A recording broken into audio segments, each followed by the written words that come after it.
During the 1930s, the ownership of cine cameras became widespread across Germany. This was welcomed by the Nazis because it allowed ordinary people to record their 1,000-year Reich. With history being made all around them, many Germans couldn't wait to load their cine cameras and begin filming.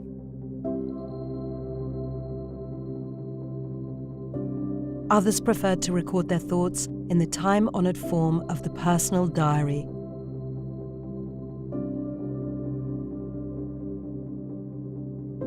After many decades of these diaries and films being hidden away, they are starting to find the light of day as new generations come to terms with Germany's Nazi past. What emerges is a unique insight into life under the swastika, a record that starts with optimism bordering on hubris. Few know it yet, but by the end of 1941, Nazi Germany is teetering on the brink of catastrophe.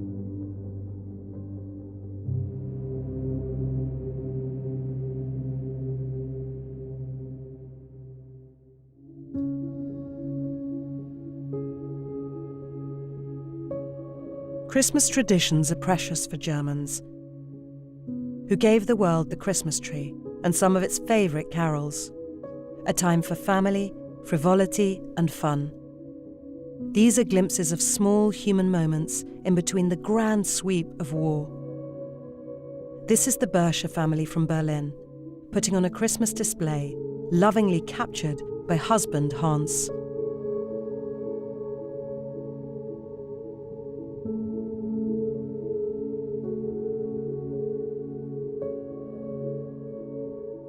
The traditions of the Christmas tree, that is a tradition you share as a German, and that's something very problematic too.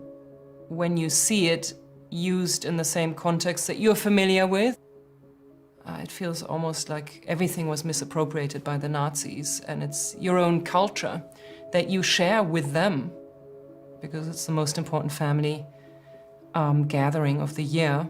I don't know, they look very pleased with themselves in a staged way to me. It looks like there was a certain purpose somehow to this film. I think when you look at photographs or films from that period, you get these in-between moments that make you realize seemingly banal scenes of celebrating Christmas. You understand that not everything about that time was about Nazi ideology or the war, that of course people lived their lives, and because of that, it was probably not always apparent to them that many decisions they made on an everyday basis were political decisions. And then the gender roles. Woman is knitting something, the man is reading. In the train set. Everything's under control. It's meant to signify that there was money there to be able to give something like that as a Christmas gift. Here, the gingerbread house, that's, I think every German has fond feelings for in some way. And it's uncomfortable to see that reflected on the children's face that lived at that time. So I think the intimacy of these private moments really make you connect to these people, but in an uncomfortable way. People chose to live in a certain way that rings true today as well. So the gifts are a little bit questionable here too. A helmet and the soldiers, swastika flag. You know, a movie that's staged like a home movie, but it's propaganda. I mean, it's pure propaganda in a way.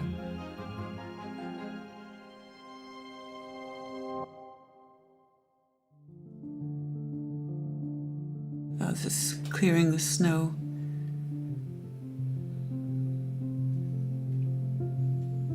Pushing the handcart. Of course, the weather is a huge factor in the whole war, particularly when the Germans go eastward, because it's wonderful in the summer, but once you start getting these terribly cold winters, it's so difficult for people to survive without coal, without food. And as the war starts to bite, not only are the peoples of Eastern and Central Europe affected, but the Germans themselves come to be affected. It's not the case here. People are still well fed, energetic, little kids are helping, clearing up the snow. Although many of the people look healthy, the population's view of the war is changing. 50-year-old Hans Eggers lives in Hamburg, and by February 1942, his diary is preoccupied with food and the weather rather than military successes. It is minus 40 degrees today, and we have restrictions on the supply of electricity and gas. Our nutrition has become worse. Hard, frozen cabbages and turnips are all we have for lunch. Most of the grain is wintered out. Many potatoes are frozen in the rents. Some are not harvested, even in autumn, because there was a lack of manpower. We've all become skinny as dogs. This looks like the Winterhilfe collection for fur coats, because the troops on the Eastern Front, Hitler thought it was going to be such a quick victory. He didn't provision the troops for winter weather.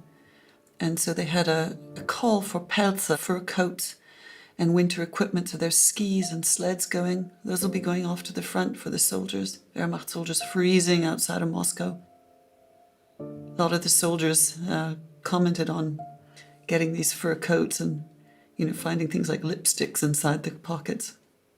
Clothes being loaded onto the back of lorries to be sent off for the troops outside Moscow, because they'd gotten to almost within the tram lines of Moscow, but they couldn't get any further. And then the weather intervened, and they were absolutely in dire straits, frozen in the snow, their supply lines vastly overextended. But the number of soldiers out in the Eastern Front who were dying or being terribly affected by frostbite, for example, toes and fingers and ears being frozen off. This was a terrible, terrible winter. There's still time to play in the snow, have some fun. And somebody's going to go skiing down the sidewalk of their town. Southern Germany somewhere. For Victor Klemperer, a Jew living in Dresden, the cold and lack of food are part of the daily horror of life under the Nazis. Klemperer has avoided deportation so far, thanks to his marriage to Aryan wife Eva. But many of his friends are not so lucky. Before a deportee goes, the Gestapo seals up everything he leaves behind. It is all forfeit. Yesterday evening, before he was evacuated, Paul Kreidel brought me a pair of shoes that fit me perfectly, and are most welcome given the dreadful condition of my own. The latest transport includes many of the elderly, weak and sick. It is unlikely that many will still be alive on arrival. Across the Reich, thousands of Jews await their fate. But one German, married to a half-Jewish woman, hatches an astonishing plan to persuade Nazi officials to change the racial status of his wife. This is Helmut Mackimur, who is also a prolific filmmaker. To do this, he must win an Iron Cross First Class, a medal that, according to an obscure bit of Nazi law, might entitle his family to be recertified as German. I think the story of Mackimur is essentially one of, in a sense, a bewildered human being who is married to the daughter of a Jew and can't find a way out other than to go to the front and try to become a highly decorated soldier in the belief that this will protect his family at home, even though by implication he would be up to his neck in the slaughter of innocent people. His division is sent to Ukraine. The fighting here is not only savage, it soon includes the murder of tens of thousands of non-combatants, many of them Jews. So one of the interesting things about this footage is its provenance, and in particular the fact that the doctor who made it didn't have to serve. He was already old enough not to have to volunteer, but chose to, partly to protect his Jewish wife. He couldn't know whether the marriage would be dissolved. In fact, the Nazis never got around to dissolving marriages. They put a lot of pressure on Aryan partners to divorce their Jewish partners, but they didn't actually dissolve marriages, and yet there was a constant fear that they would do so. He essentially sees himself as a patriotic German who is shadowed by the fear of being classified as being Jewish or as being somehow connected to being Jewish. Dr. Machemer throws himself into his dual mission, saving the wounded and rescuing his family. This is my father now, who is just giving narcosis to a wounded man. You know, he is moving in pain. This must be a scene within the truck for wounded people, where a young man with a bloody arm is being treated. Just imagine, my father was a trained eye doctor, but of course he had also basic training in work of general physicians. And you see so many helping soldiers. And that is the wounded man who is now happy. Well done. So he gets out of the truck. The next is coming. If he would be a very brave and successful medic and soldier, he might have a chance to get a so-called Gnadenerlass by the Führer. That would mean that his wife and his children would not be treated as Jews. A chance to save his wife, who was half Jewish, and his children, for instance, myself.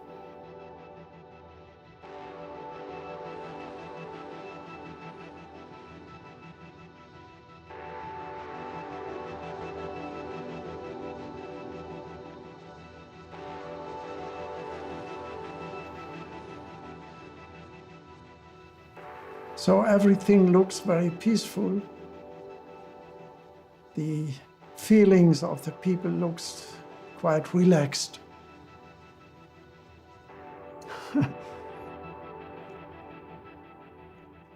So this is nearly the end of the story, because after he had received in early May 1942 this Eiserne Kreuz Erster Klasse, and was extremely happy.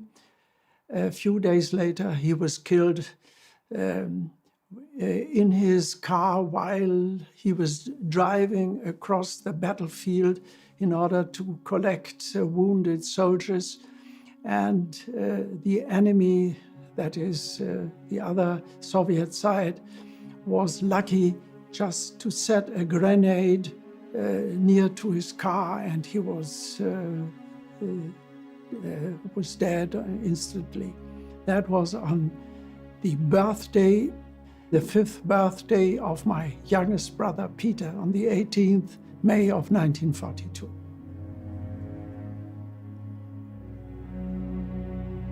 Wooden crosses of those German soldiers who had fallen, as we say, who had died in combat.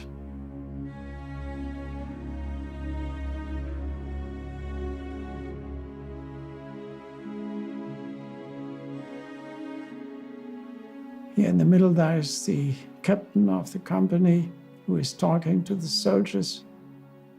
Oh, now I see what it's about. They are just saying goodbye to some dead comrades.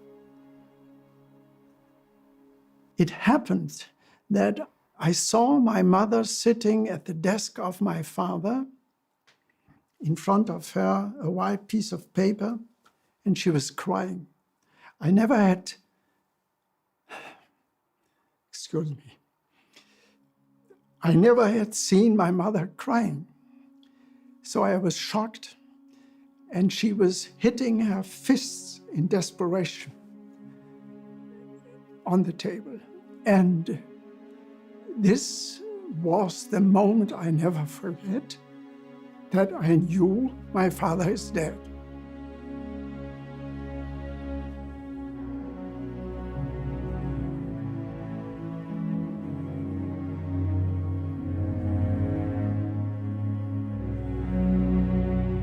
In due course, his bravery earns a posthumous declaration from Hitler's office, declaring that his wife, Erna, has been reclassified as an Aryan German. It is the only known instance of this ever happening.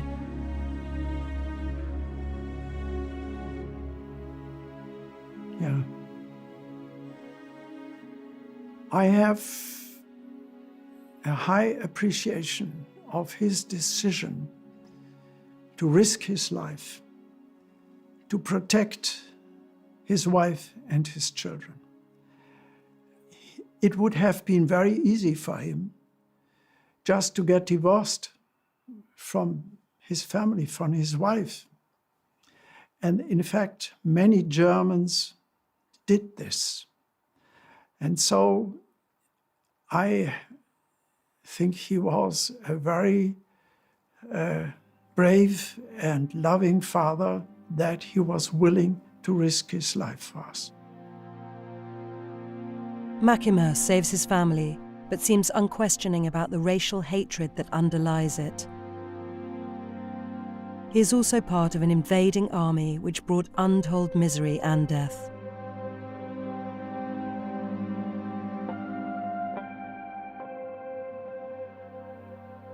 Just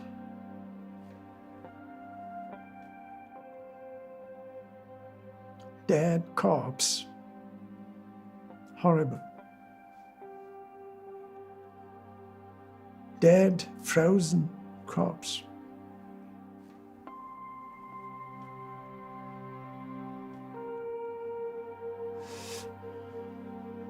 Yeah, I think that's enough.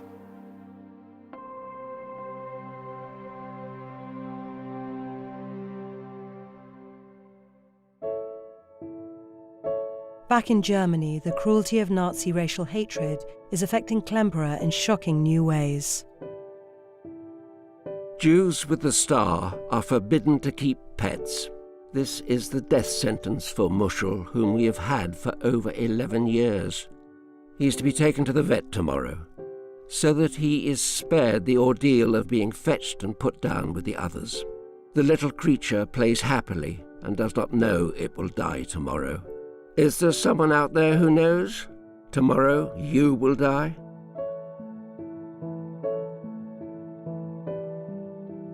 In November 1942, a major deportation of Dresden Jews begins.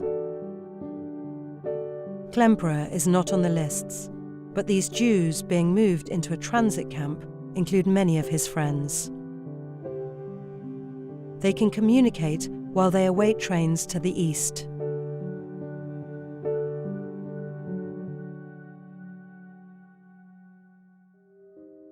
They are taking people to the Jews' camp at Helleberg. Eva said this kind of evacuation is so shameless because everything happens so openly. Eiserman called it catastrophic, unimaginably crowded and barbarically primitive, especially the latrines, but also the narrow beds. The carpenters who build barracks for Polish prisoners of war stated they were luxury hotels compared to this Jews' camp of sand and mud.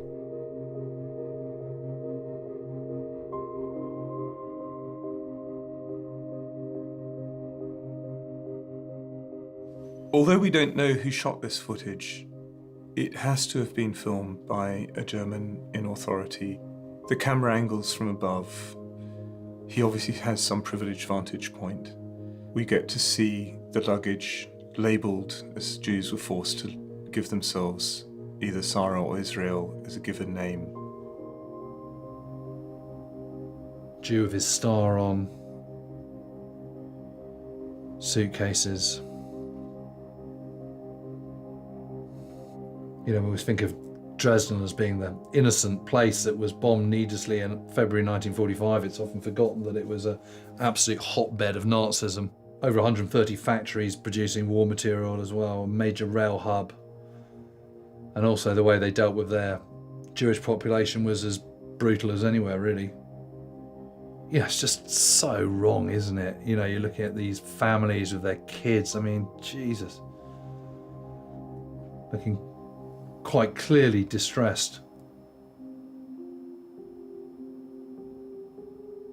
Oh dear. You wonder how many of these living people in this footage, you wonder how much longer they were.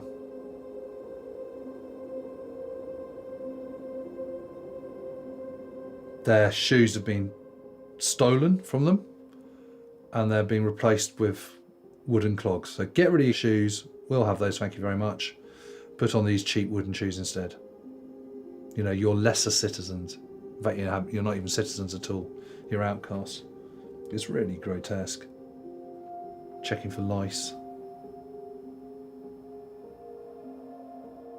In Bielefeld and Minden, in November 1941, within 10 days of the first Jews being deported, rumours came back as to what had happened to them. Those who had been able to work had been put to work in former Soviet factories, and that those who couldn't work, the elderly, women with small children, and the ill, had all been summarily executed. God, it's just so undignified, isn't it? Germans watching on and laughing.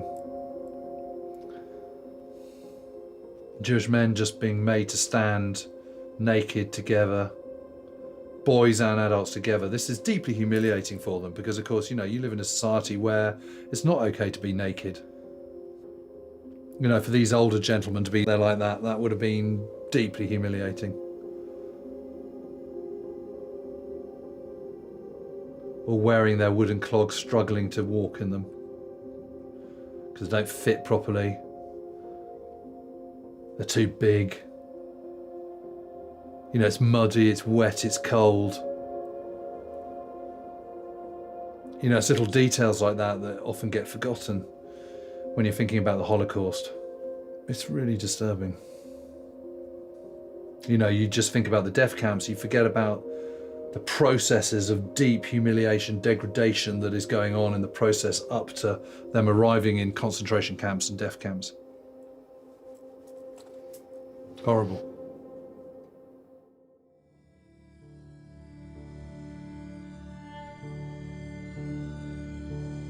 Across Europe, millions of Jews now live under Nazi occupation and dread the day their names appear on the deportation lists. Some have gone into hiding, notably Anne Frank in Amsterdam, the most famous diarist of the war. But less than a mile away from where she writes, another group of Dutch Jews are also in hiding from the Germans. Cooped up for months on end, they turn to the cine camera to stave off despair and boredom. The filmmaker is called Harry Swab. Well, this is obviously Jews wearing the Star of David, beautifully dressed, doing play acting. This is a Jewish group in hiding in Amsterdam, living above a cafe of the man who's hiding them. And they're putting on a play. It's recreating life as if it was normal life, welcoming guests into their supposed cafe or house, cutting out ration coupons. So this is normal life for those who are not in hiding in Amsterdam. And it actually is very, very comfortable. I'm struck at the beautiful clothes, hairstyles, the humor, playing cards, the food, the sorts of things that would simply be unthinkable in Eastern Europe at this point. There's a certain amount of normalcy even to it. This is the idea, is to alleviate boredom, to have some fun despite all the horrible things that are going on. Now you have to hide because the time has come to wake up and go into your hiding place.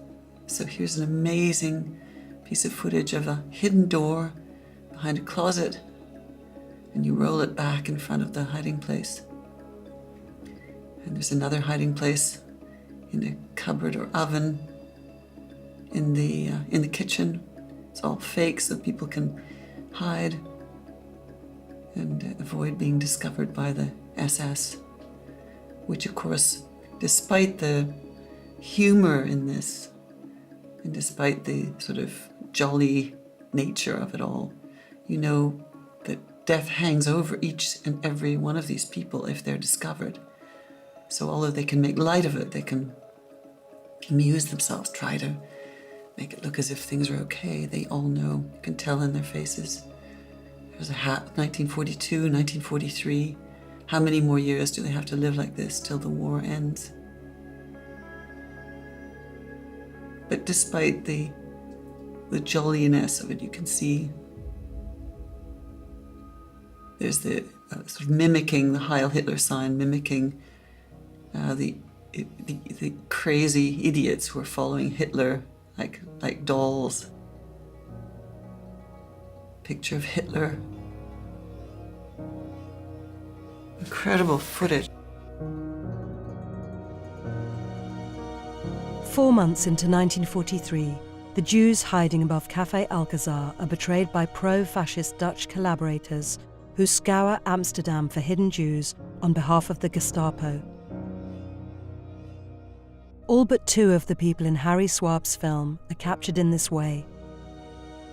The Nazis pay the Dutch collaborators a bounty worth £47.50 for each countryman they betray.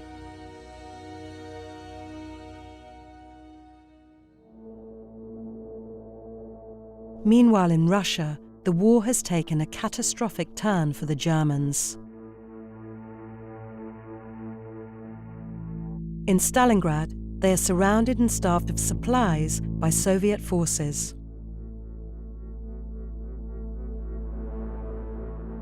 After a 3-month siege, 91,000 men of the 6th Army surrender and begin a descent into hell.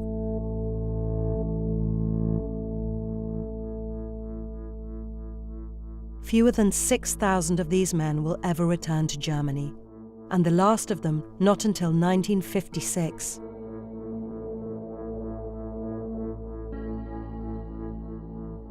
The surrender at Stalingrad is the first major defeat on the Eastern Front, and it sends shockwaves throughout the Reich, as Hans Eggers notes in his diary.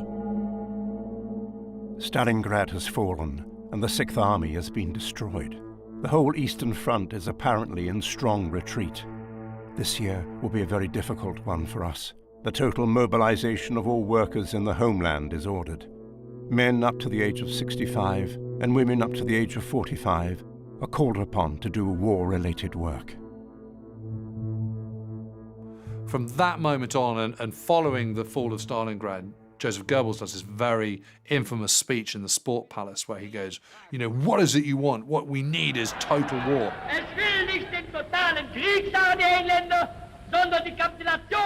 And suddenly everything that the Germans are doing has to be in this war of survival. And it is painted in those sort of cataclysmic terms. It is the 1,000-year Reich, and you survive, and you can somehow find the will, the triumph of the will, Nazi slogan, to kind of somehow fight back, or it's Armageddon.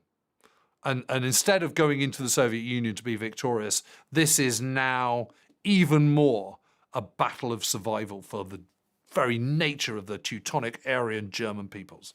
And that is how it's depicted. So there is this huge psychological blow where suddenly those in Germany are thinking, yikes, we are really up the creek without a paddle.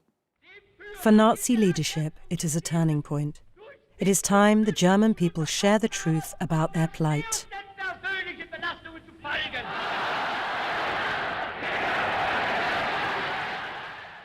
It's an important moment in March 1943 where Goebbels writes down in his diary that he's talked to Goering and they've agreed together that it's not a bad thing for the German people to know what has happened to the Jews because they will realize that they've burned their bridges, and as he reflects, a society which has nowhere to retreat to will resist and fight all the more fanatically. And that idea of holding out and fighting fanatically is the touchstone for Goebbels of what a successful war effort amounts to. And he continues with this right to the very end until 1945. The Total War speech comes at a time when ordinary German civilians need few reminders of how dire things have become. In the early years of the war, the British bombing inflicted little damage.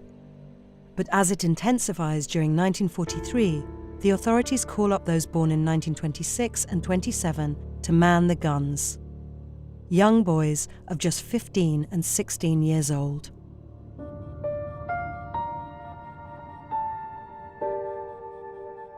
These child soldiers come from near Leipzig. It is May 1943. The Wehrmacht assumes boys will be less effective than adults, so initially allocate 100 boys to replace 70 men.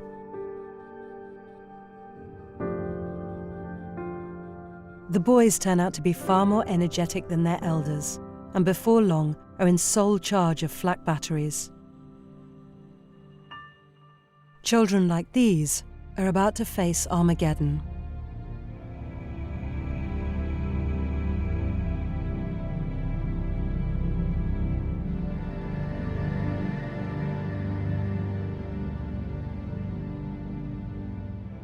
Well, Hamburg was quite simply the worst ever series of raids on a single city ever in the Western world. Colour footage of buildings burning. 42,600 people killed in Hamburg over a number of raids at the very end of July, 3,500 heavy bombers. 80% of the second city in Germany completely destroyed.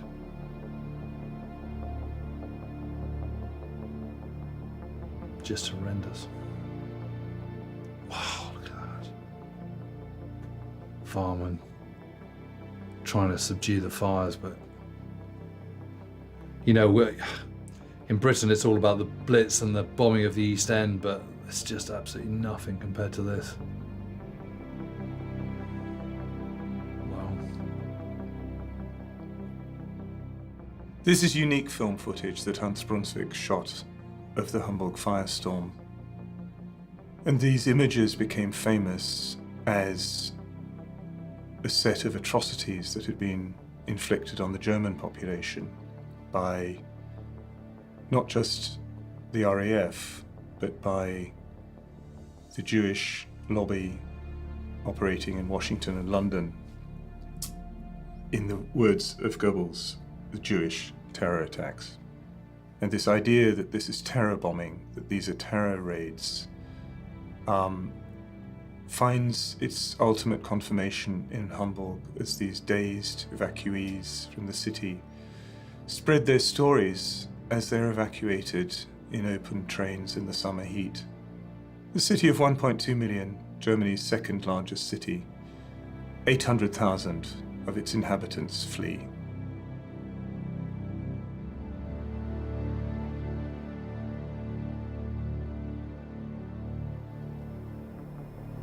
This is a shell. Absolutely ruined. Look at that. That's like Manchester being 80% destroyed or something. It's just totally unimaginable. Lots of refugees standing around bewildered, sitting on boxes, just nothing left. Wounded man, bandages around his head, trucks going out with... Wow, it's amazing, really. It's sort of exodus of people. How do you cope with that? Yeah, dead lying where they are. Oh dear. Wow. Yeah, it's pretty gruesome. Lots and lots of dead bodies.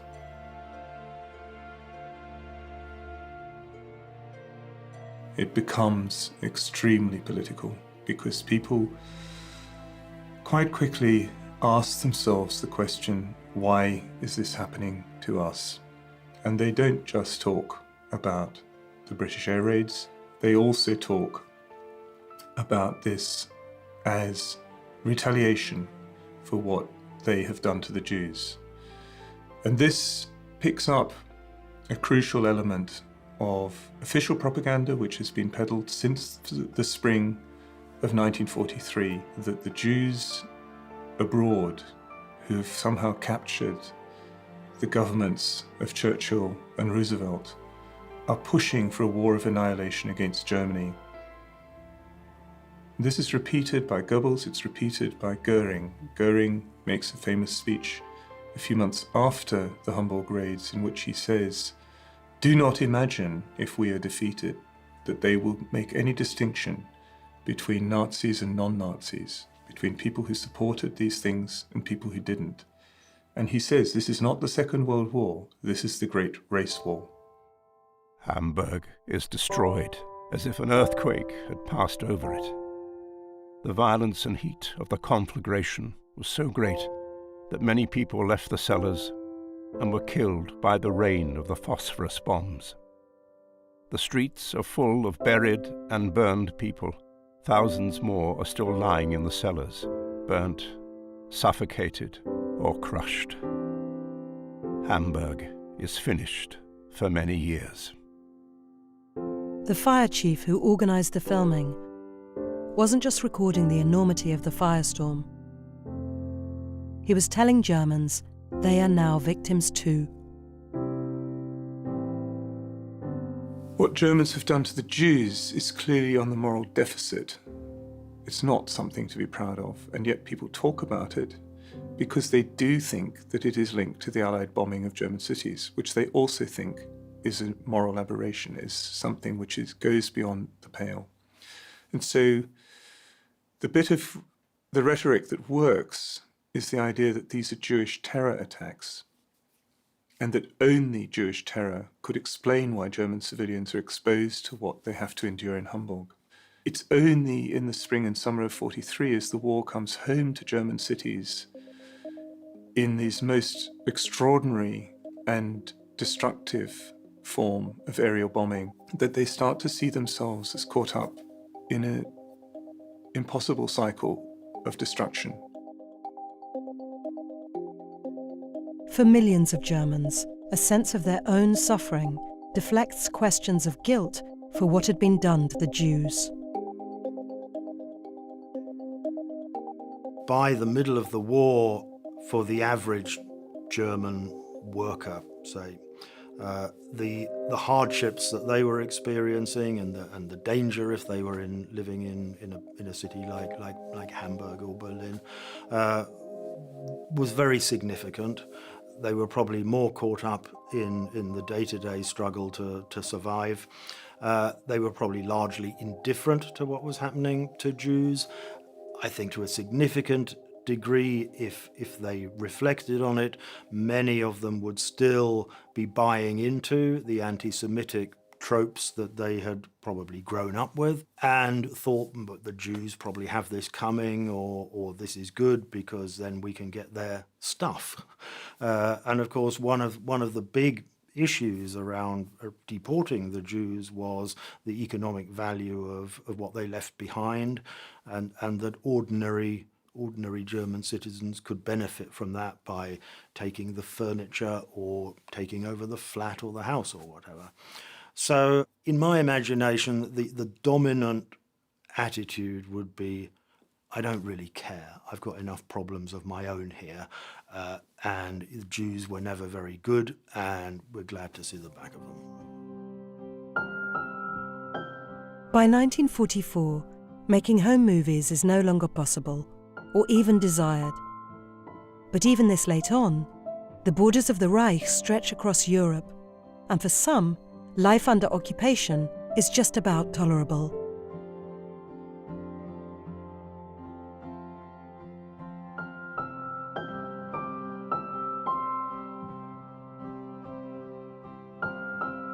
Fernand Bignon filmed this near the town of Thierville in Normandy.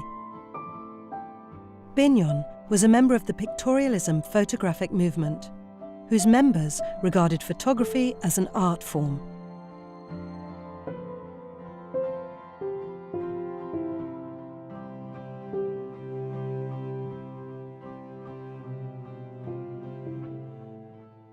Well, large parts of the Atlantic coast are, it's a pretty comfortable place to be. I mean, if you're German, it's pretty cushy. I mean, these are rich agricultural areas, and because of the transport systems are so impaired by 1944, completely dependent on trains, there's not much petrol, so there's not much trucks going around. A lot of the food that's being developed has to be eaten there. I mean, there's nowhere else for it to go. It's not being shuffled off to Paris or to, the main cities or anything like that. So being on the coast is cushy. You're going to get much better fed than you would if you were back home in Germany.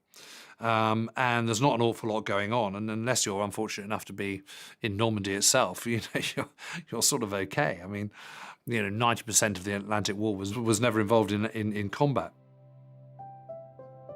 And if you're French there, again, you're not going that hungry for the same reasons. The food is staying there. You're a secondary citizen compared to German troops and occupation troops, but it's perfectly possible to sort of keep your head down and, survive and battle it out, frankly.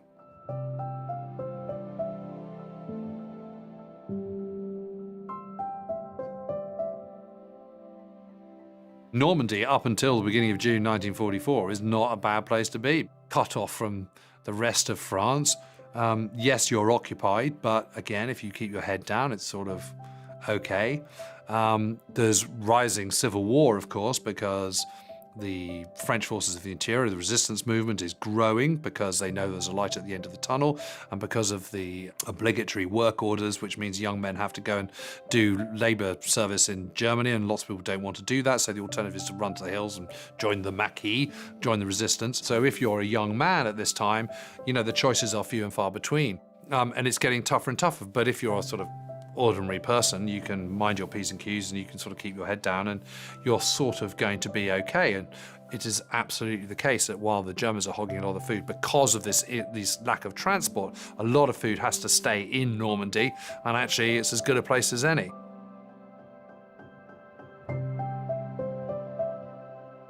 In April 1944, another group of young men arrived in the area.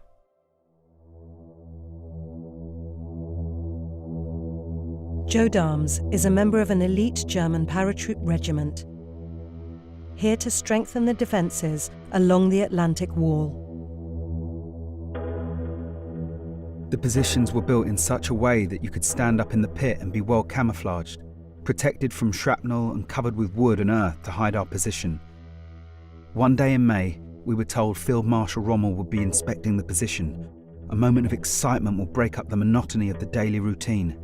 We were all excited at the thought of meeting a greatness like Rommel and to answer his questions in the right way. But he stormed through the positions like a driven man, and we only caught a brief glimpse. He still had a huge amount to deal with that day. We were only the first stop. Little did Joe Dahms or the Bignon family know they are on the front line of one of the most monumental moments of the war. Despite all our efforts at camouflage today, we got a visit from a very threatening combat aircraft of the Royal Air Force. It was a 3-fuselage aircraft of the newest type, with the characteristics of a fighter plane and the firepower of a bomber. It flew over the positions at low altitude. We could see the guns in the nose and rockets on the wings simultaneously opening fire. Only a timely jump into the cover of a sunken path saved us. I learned later the plane was the terror of all infantrymen, a Lightning of the aircraft builder Lockheed. The Bignon family filmed these same fighter planes, P-38 Lightnings. On the 6th of June 1944, Joe Dahms is dug in just 5 miles from the D-Day beaches.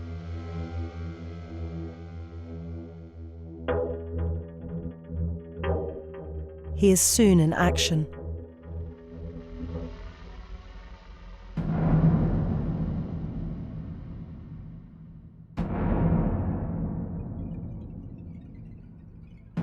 Suddenly there was enough fire from an unknown donor who had us covered from behind with strong rifle fire, forcing us into full cover.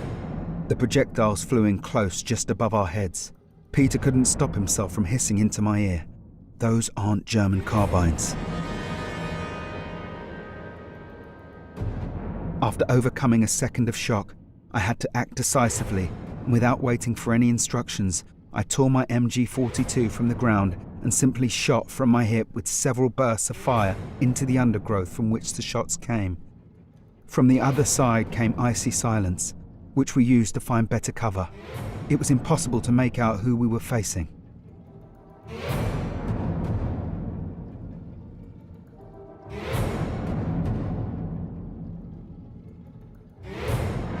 Darm's regiment fight bitterly to hold back the Allies. They have no time to film themselves, but this official footage shows his unit in bleak and desperate combat with Allied forces. By the time Darm's regiment leaves Normandy, they are reduced from 4,600 men to just 500.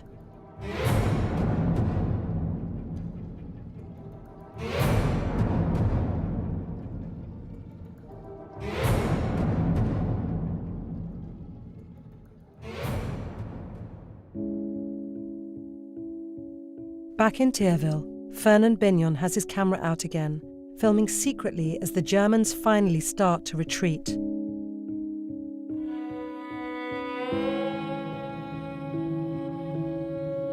After 4 years of occupation, liberation is finally upon them.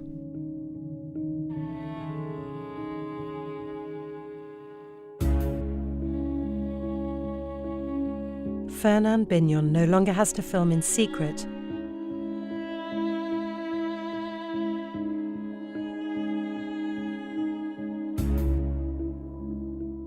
He and his family are at the roadside, exchanging kisses and flowers with their British liberators.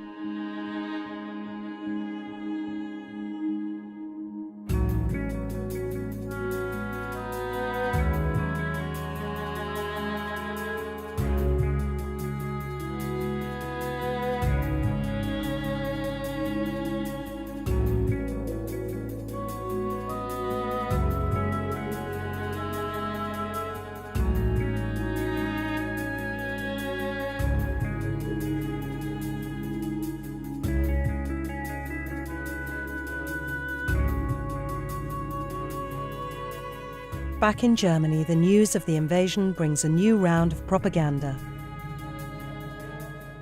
But Hans Egger's diary shows he is no longer convinced.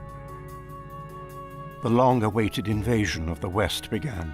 According to an official statement of the army leadership, it will end with a complete destruction of the enemy. The battle in Normandy is raging. In the night, from the 15th to the 16th, we've begun as retaliation to shower southern England and London with new high-explosive devices. Both events, which we've been told are coming many times and whose occurrence has often been doubted, have now become fact. How will both have an effect? In Dresden, Victor Klemperer hangs on, one of just a handful of Jews left in the city. He too watches the invasion, but longs for a very different outcome. The English have held on for 3 days and are near Caen and Bayeux. The landing itself, therefore, is successful. But how will it go now, and at what pace? I can no longer hope for anything. I can hardly imagine living to see the end of this torture, of these years of slavery. With the Allies closing in, some in Germany were working to topple the regime.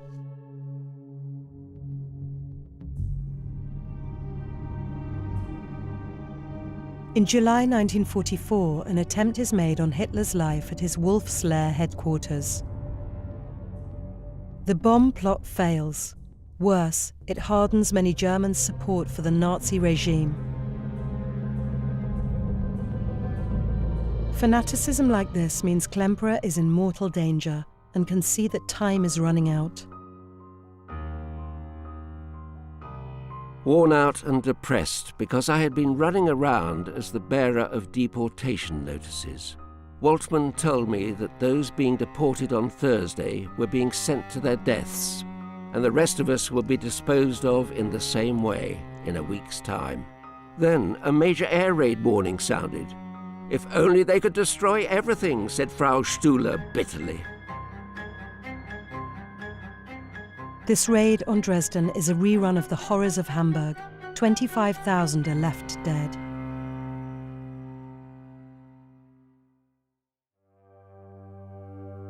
But for Klemperer, the chaos of the raid offers salvation.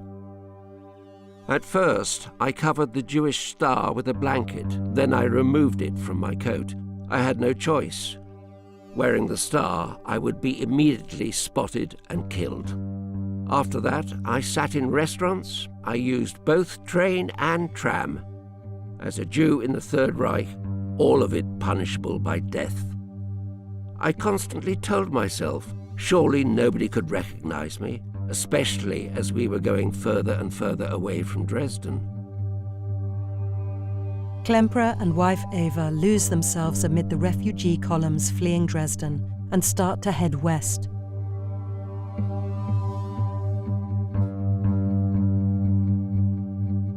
During the spring of 1945, the regime enlists all ages to join the fighting.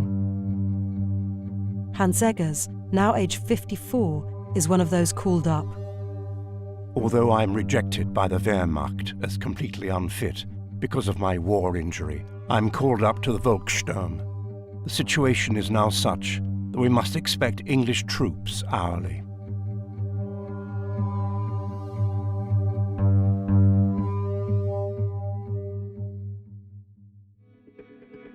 This footage, shot northeast of Berlin, is amongst the last taken from the German side in the war. It is filmed by a newsreel cameraman called Gerhard Garms. He knows none of what he films will make it onto the newsreels. Instead, he records the last-ditch stand as an epitaph to a regime in its death throes. These last battles on the Oder front were really the last Soviet attacks into Germany before the final assault on Berlin.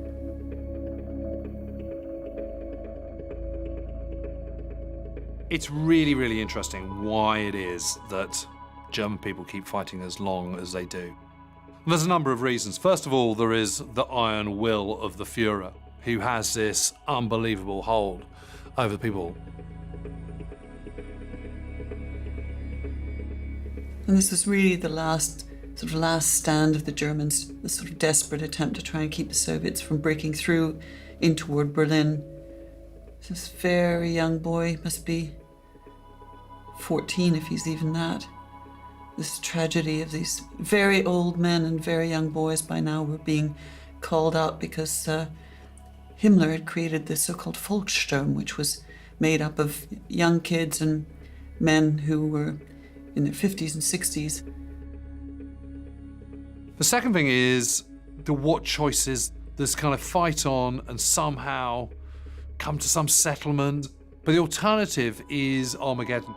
It is the end of everything you know. Destruction, defeat, marauding Ivans coming across from the east. These very young kids, it's tragic that the Germans just didn't stop. They just kept on calling up anybody they can find by this point. A lot of them didn't even have uniforms. They just had armbands and old guys who really couldn't fight. And this is just the very end of the war. The Germans were so short of fuel and ammunition that everything they fired and everywhere they went had to be so carefully planned out because they simply couldn't spare any men or material at this point. And the third reason is sort of fanaticism. It's this fanaticism of a certain proportion of the population who will just keep fighting to the end and ensure that everyone else does as well.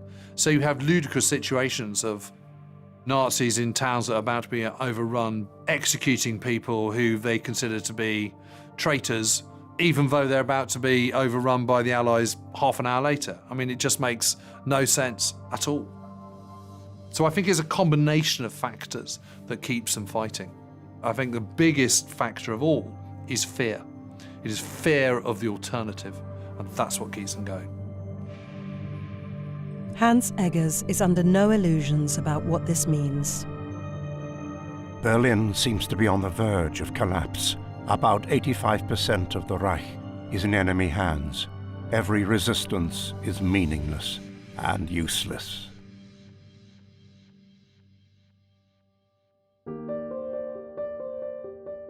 By the 28th of April 1945, Victor and Eva Klemperer are taken in by a family in a village outside Munich.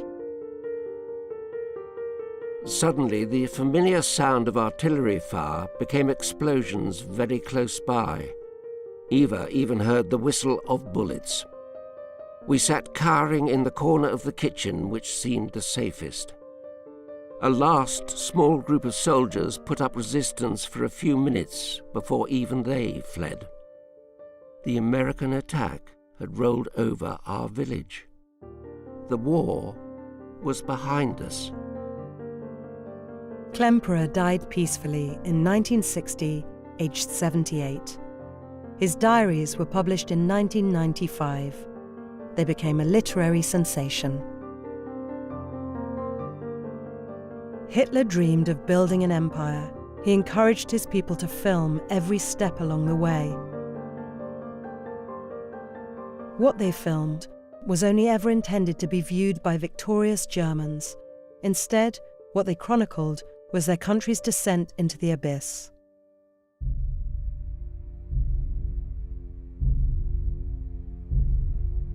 The Allies take Germans from the towns near the camps to see what has been done in their name.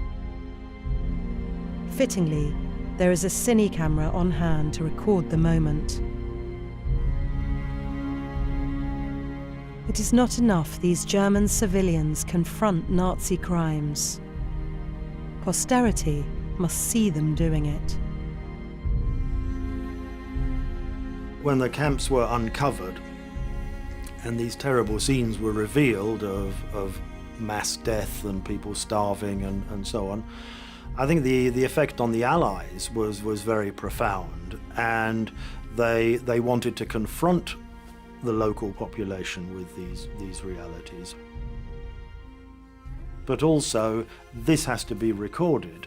And one thing, if you're a German citizen watching a column of people going off to a railway station and you know that they're never coming back, but it's a very different thing to confront the immediate physical evidence of what was done to these people after they got on that train and were taken away. The Germans knew a lot, but they didn't know that last bit of what went on in these camps. And they needed to know that.